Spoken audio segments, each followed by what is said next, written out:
There's another visitor in Moscow today, Prime Minister Modi of India. Obviously India has a long-standing relationship with Russia. What do you think of the timing of this right before the NATO summit and in light of what's going on? Yeah, so again, we did just see Modi, like Orban, meet with President Zelensky. We thought that was an important step to take. And we would urge India, as we do any country when it engages with Russia, to make clear that any resolution to the conflict in Ukraine needs to be one that respects the UN Charter, that respects Ukraine's territorial integrity, Ukraine's sovereignty. And, India is a strategic partner with whom we engage in a full and frank dialogue, and that includes on our concerns about the relationship with Russia. I don't understand your answer to the Orban question. I mean, it's okay and it's good and productive for him to go to see Zelensky in Kyiv, but it's concerning and bad that he goes to see Putin and Xi. Is it only the timing? No. Because there are plenty of people who have been going. If you listen to the answer to my full answer, it's we welcome people engaging with Russia about the war in Ukraine if they make clear to Russia that Russia needs to respect Ukraine's territorial integrity and sovereignty. And that goes to the fact that there is a difference between Ukraine and Russia, and there's a difference between engaging with Ukraine and Russia because one side is the aggressor and one side's the victim. So, of course, we look at their engagement with those two countries differently. Well, yeah, but okay, so you know for sure that he didn't make those things clear? We have seen no indication that is, including his public statements, that is and you think what he's making that Prime Minister Modi made clear to President Putin? As I just said, you think that President Erdogan has made clear? So I will look to Prime Minister Modi's public remarks to see what he talked about. But as I said, we made quite clear directly with India our concerns about their relationship with Russia, and so we would hope India and any other country, when they engage with Russia, would make clear that Russia should respect the UN Charter, should respect Ukraine's sovereignty and territorial integrity. And what's the problem with Orban going to see Xi? I wasn't asked about that. I was asked about. You were asked about that. Oh, I missed that. I missed that part of the question. No, wasn't that part of your question? Yeah, but I was asking.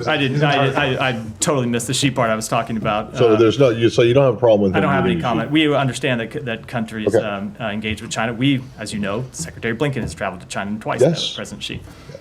Just follow up briefly on the Modi part of that. You said that that the U.S. has dialogue with India about concerns about the relationship with Russia. Were the concerns expressed prior to Modi's visit, and has there been any dialogue before that? We have long made clear those concerns. I mean, specifically about the trip to Moscow. I'm not aware of any conversations specifically about this trip in advance of the trip. Just while we're on the topic of Russia, are you expecting any other provocative actions from Russia this week, given the 75th anniversary of NATO, the gathering in Washington this week? It's very hard to say because it's not like this strike against civilian infrastructure today came out of the blue. It's not like this is the first time that they have done this. So it's hard to know whether this strike was timed to the NATO summit or not, because we've seen strikes from Russia against civilian infrastructure that have killed scores of civilians in previous weeks. So I don't know how to answer that question other than that this fits a pattern that we have seen from Russia going back to the outset of this conflict. So I certainly expect that these sorts of strikes would continue. Whether or not they will come this week, whether or not they're related to the NATO summit, I think it's impossible to say. And any indication that there's plans for a change to their nuclear posture or their nuclear doctrine this week? No, we have seen no indications of that. Okay, and if we could just stick on NATO for a minute here.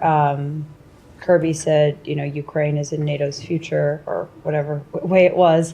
And I wonder if it's still the position, though, of this administration that the war has to be over before Ukraine can join NATO. Otherwise, that would draw the entire alliance into the conflict. So I just don't want to get too much into the details of what Ukraine's membership in NATO will look like and what steps they have to take to get there today, in advance of significant new announcements being made in that regard over the course of this week.